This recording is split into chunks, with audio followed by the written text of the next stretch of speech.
quite properly, most of the videos I put out about the visions of Maria Valtorta are really focused on the Gospels and what Jesus did and said when he was walking the earth.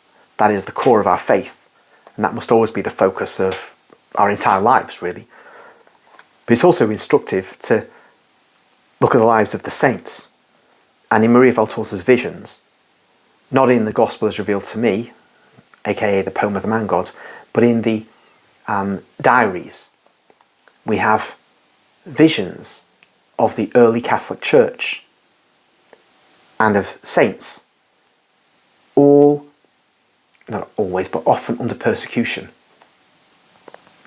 I'm going to read a vision given to Maria Valtorta on February the 29th, 1944. And it's in the 1944 notebooks. In this vision, we will encounter not only early Christian martyrs whose names are lost to the mist of time, but will be written large in heaven, and whom we will meet in heaven, provided we adhere to the Catholic faith. We also encounter St. Paul, and that's always a pleasure, because we encounter him, of course, in his writings in the New Testament, and especially in his travels in the Acts of the Apostles. But this is a new setting. I see a large dark room. I call it a large room just to signify that it is very spacious and constructed with stone, but it is a cellar which the light barely enters through 2 floor-level slits, which also serve for ventilation. It is quite insufficient, however, for the number of people gathered there, and because of the moisture oozing from the walls, made of almost square-shaped blocks of stone joined with lime mortar, but with no plaster, and beaten earth flooring. I know it is the Tullianum jail, my counsellor tells me.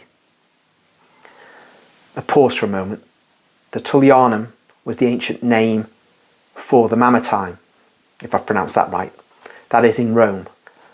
And when I was in Rome, one time, I do believe I went there. I say I do believe because it was a bit of a whirlwind and I'm not certain, but there was a plaque there saying this is where Peter and Paul were held, so it must be the Mamertine.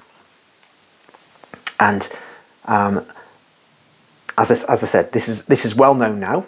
We still have this jail, and it is a sacred place, and there's an altar there because it was where St. Peter and Paul were held. But its ancient name was the one Maria Valtorta gives. From the same source, I also know that the throng, packed into such a small space, is made up of Christians imprisoned for their faith and waiting to be martyred. It is a time of persecution, and precisely one of the first persecutions, for I hear mention of Peter and Paul, and know that they've been killed under Nero.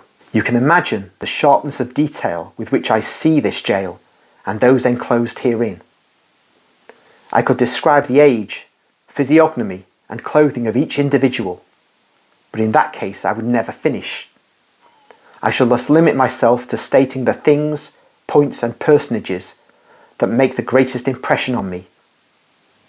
There are people of every age and social condition, from the elderly, who in all mercy should be left to a natural death, to children only a few years old, who should rightfully be left to their innocent games, free and joyous, but who are languishing as poor flowers, who will never again see the flowers of the earth in the unhealthy shadow of this jail.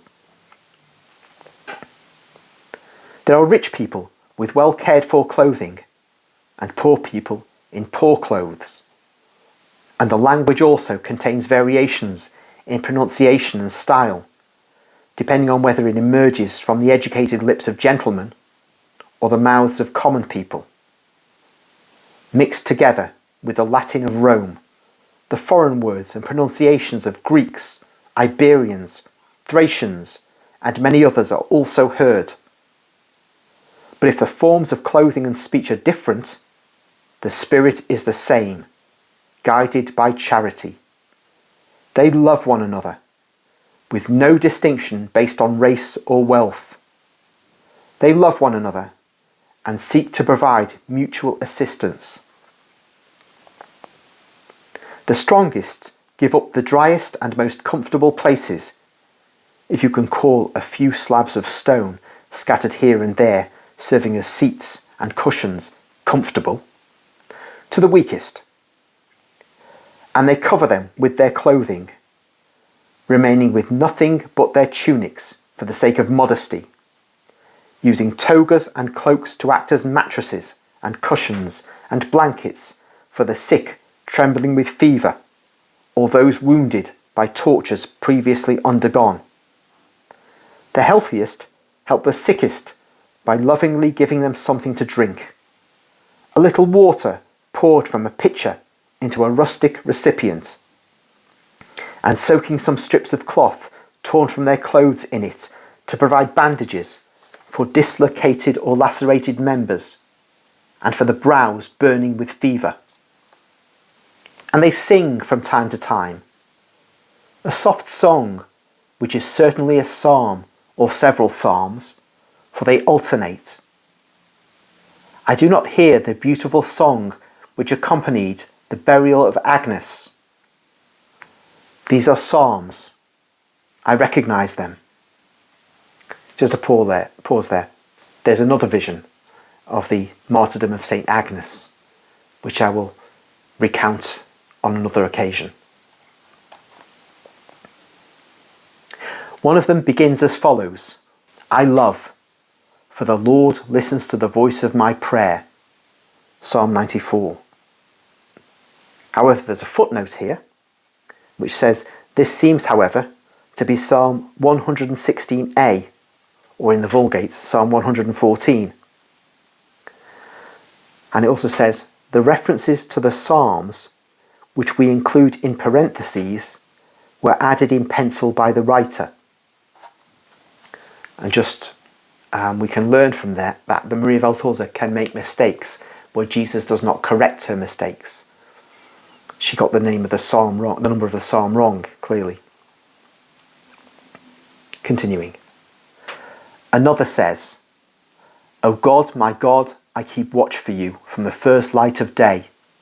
My soul is thirsty for you, and my flesh much more, in a desert land, impassable and without water.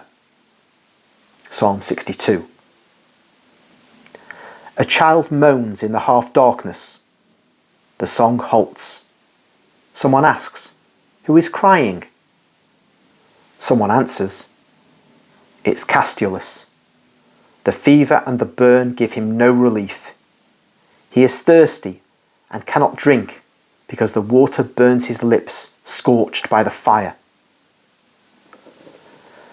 There's a mother here who can no longer give her milk to her baby, says an imposing matron with a refined appearance. Have Castulus brought to me. Milk burns less than water.